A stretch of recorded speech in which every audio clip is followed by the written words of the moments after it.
Alright, y'all, so this is apparently Statik Selektah's last album, and I didn't make it on the shit at all, like, whatsoever. So, you know, I'm desperate at this point, so fuck. You know, I'm gonna leave it up to the Magic 8 Ball to let me know what's going on with my fate with this shit. So, Magic 8 Ball, will Statik Selektah make a new album? And if so, will I be on the shit? I mean, this shit's gotta tell me the truth, right? I mean, it cost me $6.45. I mean, I'm just very doubtful. I'm gonna be okay, y'all. I'm gonna be okay.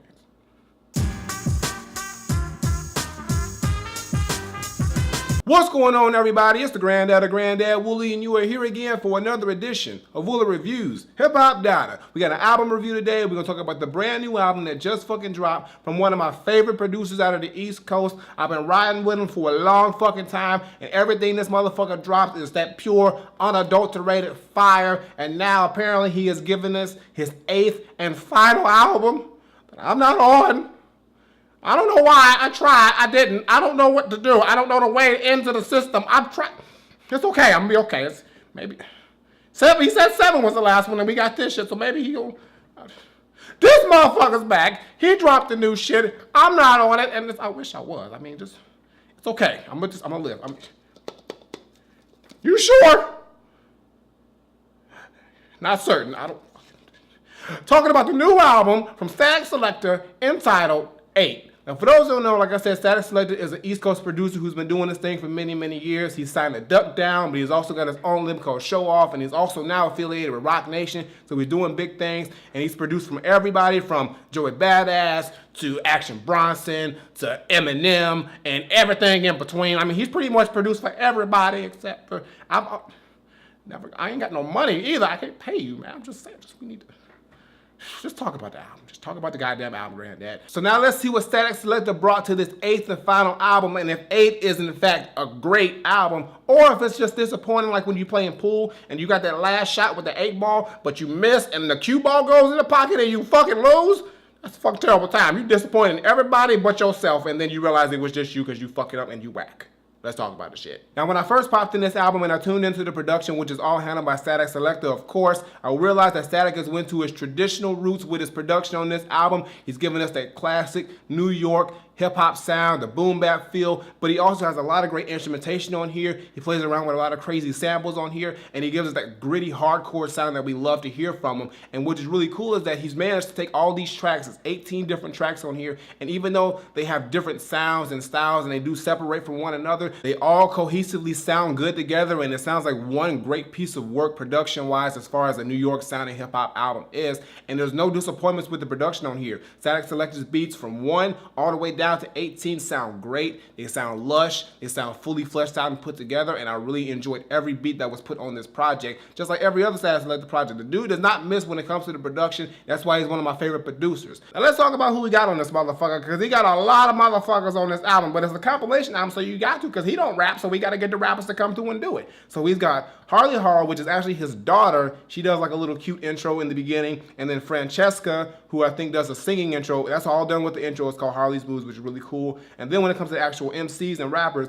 he's got 2 Chainz, Wiz Khalifa, Run the Jewels, Action Bronson, Wale, Phil Ade, G-Eazy, Joey Badass, Anissa, The Lox, M. Toomey, Westside Gun, Conway, Terminology, Annoyed, Crime Apple, Avenue, Nick Grant, Millies, Chris Rivers, Joyner Lucas, Wise P, Sean Price, Tech, Currency, Cousin Steez, PNB Rock, Lil Fame, Raekwon, Royce the 5'9", Be Real, Everlast, No Malice, Prodigy, R.I.P., also R.I.P. to Sean P as well, and Joel Santana, Plays, and JFK. Jesus fuck Christ, that's a lot of rappers and MCs, y'all. But guess what? They all come through and fucking kill it. Like, honestly, even the MCs and rappers who I was like iffy about, they came through and did their damn thing. And I think that's due to the fact that they're on a Statik Selektah album with this type of production, as well as these type of caliber of rappers and MCs who have these crazy bars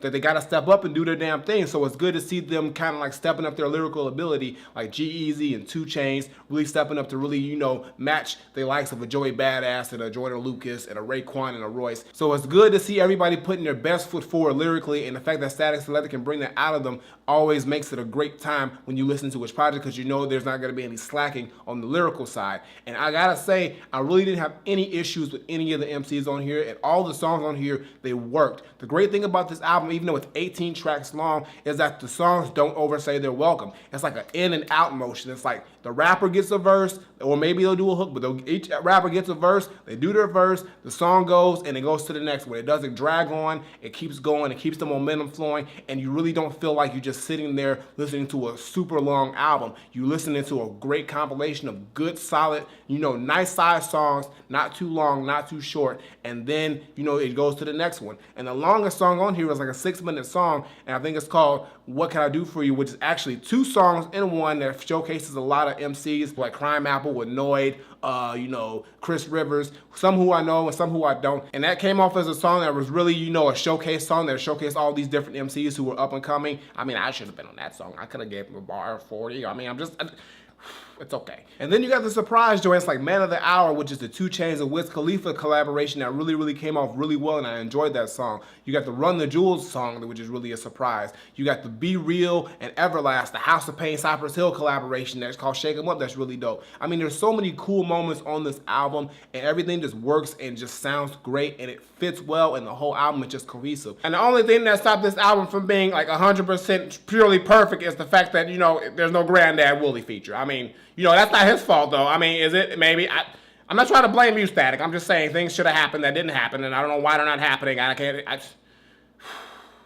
Let's just do the top 5. Now, I gotta give you my top 5 tracks, and this was fucking hard as all hell because, I love every track on here. Every track on here is fucking fire. But after listening to the album a few times, I did manage to pick out a few favorites. And, it took me a while to lock down a top 5, but I'm confident in this shit. So here we go. So my top 5 are Put Jewels on It.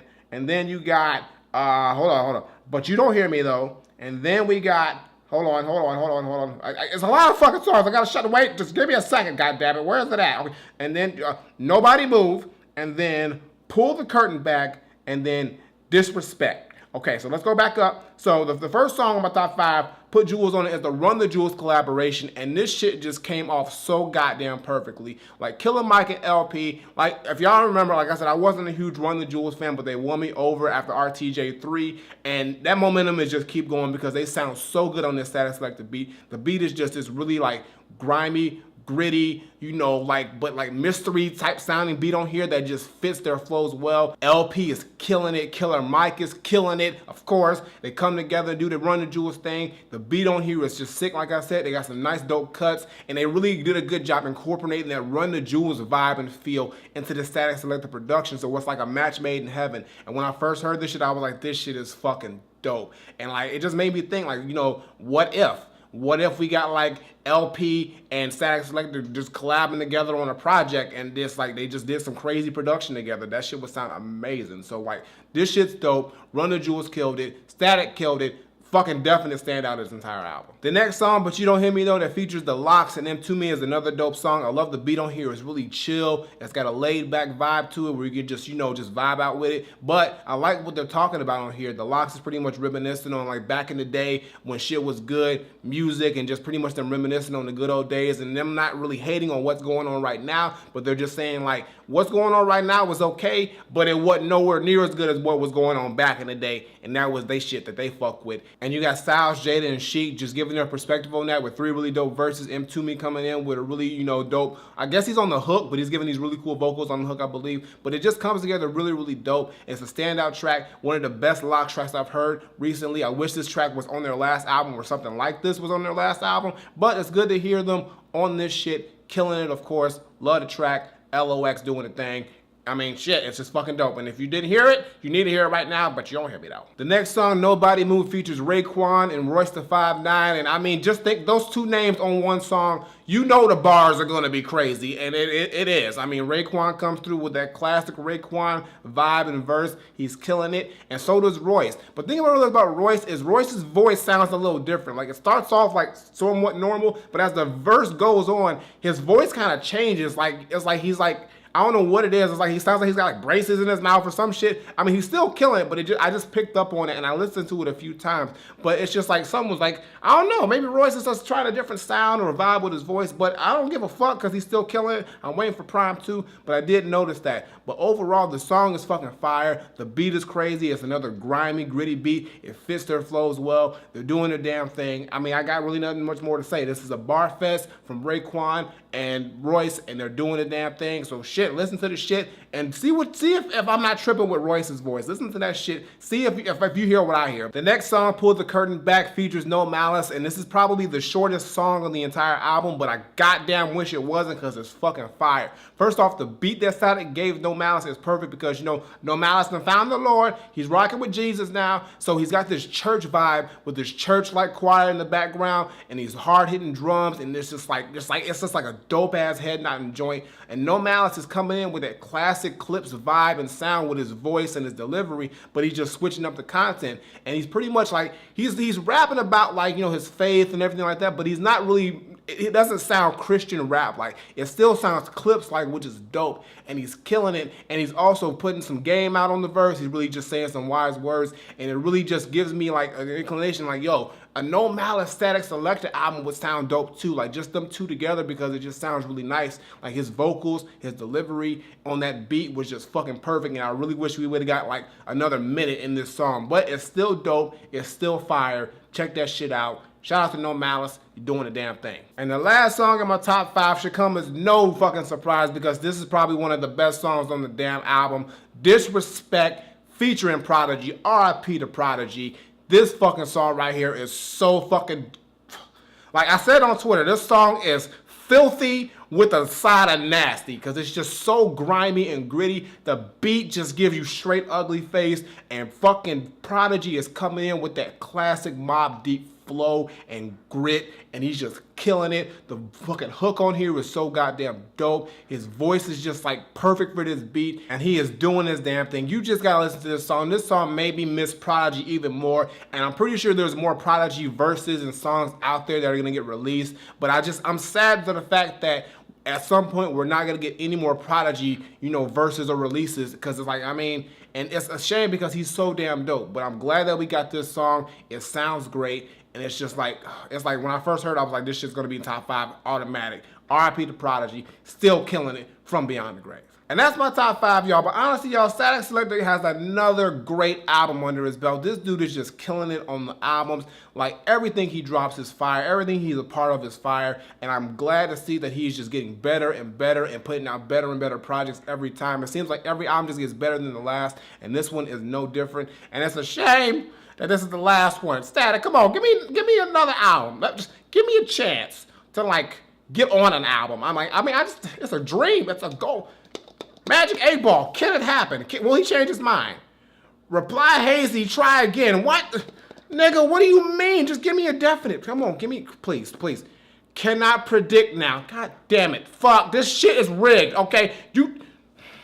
So my final verdict, I'm not saying that Statik Selektah 8 is a great album that is going to be the perfect way to close things out. If he decides to do that, I hope not. But all I'm saying is that the production on here is fire. The features on here are fire. The presentation and the cohesion of this album is fire. And it's just another great addition to Statik Selektah's catalog, which is already hefty and a bad motherfucker. And if it's the last album, then, you know, I'm sad about it for a lot of reasons, personal too, but if it is, then goddamn it, like, you couldn't get no better than this shit. I mean, just everything on here came together the way that it's supposed to. And big ups to Statik Selektah for doing the damn thing. Keep pushing, keep doing the work. You got a fan in me for life, regardless if ever I'm just saying, just think about it. Just think about me and you working. So all I gotta say is that for me, Statik Selektah 8 is 100% Granddad approved. Go listen to this album. Go support Statik Selektah. Check it out. It's a dope album. You're gonna love this, especially if you into hip hop, like that classic shit.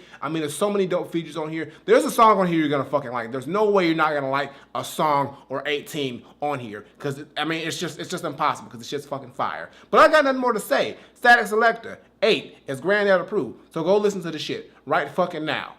Flip it. Alright, y'all, that's going to do it for today's video. Make sure you give me a thumbs up and drop a comment. Tell me what you think of Statik Selektah 8 if you've heard it. If you have not heard it, you are fucking up. So go listen to this album because it is dope. One of the best albums to drop this year. I mean, it's a little late in the year, but goddamn it, it's fucking great. So listen to the shit. Don't listen to me, listen to it. I mean, you should listen to me on it, but it ain't happened. I'm going to stop. I'm going to just stop. Previous videos on the side as well as my latest single. Check that out, show us some love. And as always, Twitter, Facebook, SoundCloud, Instagram. Links in the description below. And subscribe. Button on the screen, button below. Woolly Reviews twice a week, as well as the gaming channel, CD case studies, all that shit. I mean, I know it's like throwback, but why not? Listen, watch all my shit, the Cuphead gameplays, Indie Spotlight, all the info's below. Patreon, show some love, and all that other good shit. But I got nothing more to say. So until next time I take my leave, GranddadEnt, Statik Selektah 8. Let me just try it one more time. Are we gonna get an album, and will I be on it? Just give me some hope. Give me some. Signs point to yes. I think you're just patronizing me now, right now. I think you just want me to shut the fuck up. I don't believe you. I don't. I'm out of here.